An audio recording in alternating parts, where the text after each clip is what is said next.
Did you know that you can utilize storytelling in your leadership and that it can help you connect and build trust with your team? You don't have to be some great writer craftsman either.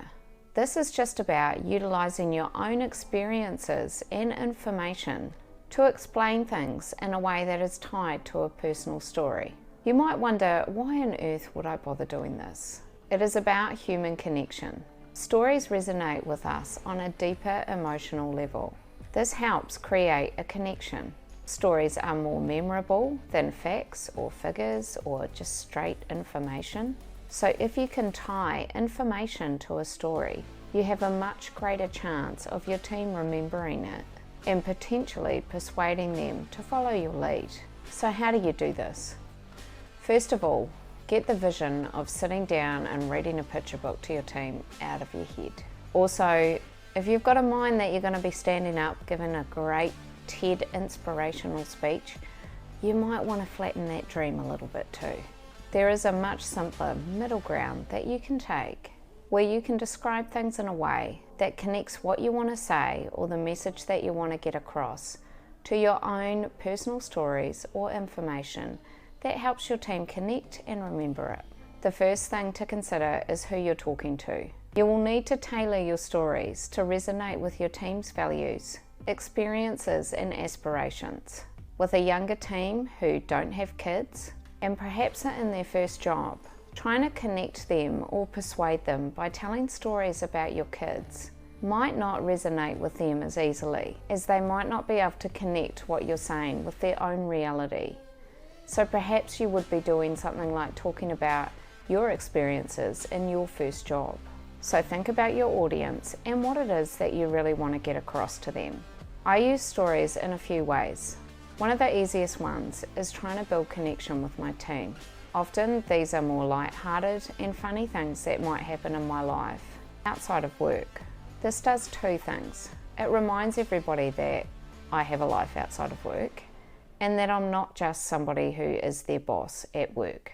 And I also attempt to relax everyone, as this helps let their guard down and perhaps build a little bit more of that authentic connection with the team.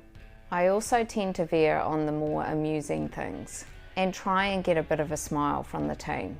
Usually this happens through stories such as when my kids tried to wash the house by bringing the sprinkler inside and turning it on. I imagine part of the reason that they found that funny is because the consequences were that I had to clean up the house. And there was no doubt an element of me having to deal with that made them think that was more amusing than what it might have been. And I'm sure these types of stories comfort them when I make decisions that perhaps aren't as popular with the team.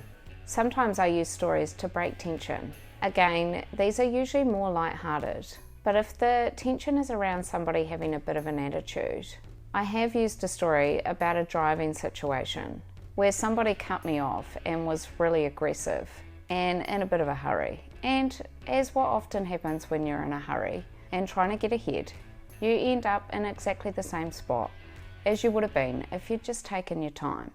And in this case, I ended up alongside the person who had been really aggressive and rude and cut me off in the other lane. And my husband, who was in the passenger seat, unbeknownst to me, was smiling and waving and giving him the "ha ha, you lose" signature, which absolutely infuriated the other guy in the car, who then started going off again and tried to get out of his car. Fortunately for me, the lights changed and I managed to move forward, and then my husband admitted what he'd been doing and I got away. But the reason that I would use this story in a workplace with someone who has a bit of attitude is to try and remind them that being rude doesn't always get you any further ahead. I have realised over time that I use stories quite a lot in leadership, and I do it without a lot of thought or consideration.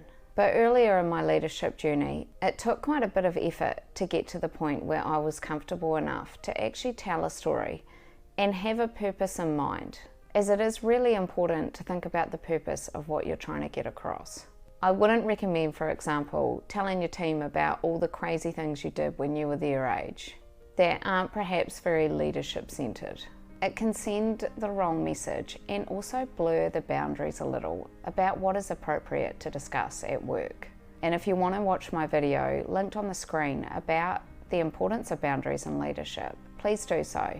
And for those of you who are new to my channel, my name is Nikki, and I've been in leadership for over 17 years and have gone from leading just 2 people to leading leaders of large teams. So it is important to consider the purpose of the story. It does also need to be a story in terms of a beginning, a middle, and an end. You can also use stories to help highlight your team's successes. It's easy to forget sometimes that work is not linear, and there are often things that happen that are funny, sad, inspirational, or challenging. Try and take note of some of those things that made the team laugh, or were exciting, or even those things that were sad. Unfortunately, life can be hard, and you will experience sadness in leadership, whether that's through the loss of a colleague, client, redundancies, downsizing. Even when great people move on, it can be really emotional for some people.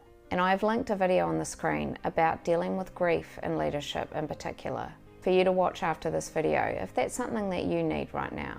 So over the next month, I would just note down anything that you notice that seems to create an emotional response from your team. Just note down the main points that are enough to help you remember the situation that you might want to weave into a story. There's no point writing down every detail, because the purpose of telling a story is that it's kind of organic and not something that you're reading like a script. These stories can then be used for highlighting successes with the team, even if it's a year later, and you can look back with the team and say, wow, remember when we were at this point and this happened, and how far we have come now compared to then. Or perhaps it's, remember when that goal was so massive and we've actually achieved it and we never thought that we would, and we all laughed about the fact that we were never going to get there. This type of recounting really helps boost morale with the team and gives you the opportunity to celebrate success too. This can also be done for challenging times. If your team has experienced downsizing, for example, it's good to recount it at a time in the future when the dust has settled a little bit, just to remind the team about their resilience and also recognise that it was a really hard time for everyone. And perhaps you can express your own stories about that time, about how challenging you might have found it, without crossing any boundaries or talking about anybody in particular. This helps build trust with the team, as you are showing you are an actual person. And while you might have been really professional at that point in time and not shown a deep emotional reaction, you can still acknowledge that you aren't a robot. Stories can also help build a bit of a vision for the team as well, as if you can picture what it is going to look like and weave a story into it, it's much easier for the team to imagine it too. There are so many ways in which storytelling can help your leadership. They are really useful to highlight successes, lessons learned, motivate and encourage your team. Let me know in the comments how you would use storytelling in your leadership, and thanks very much for watching.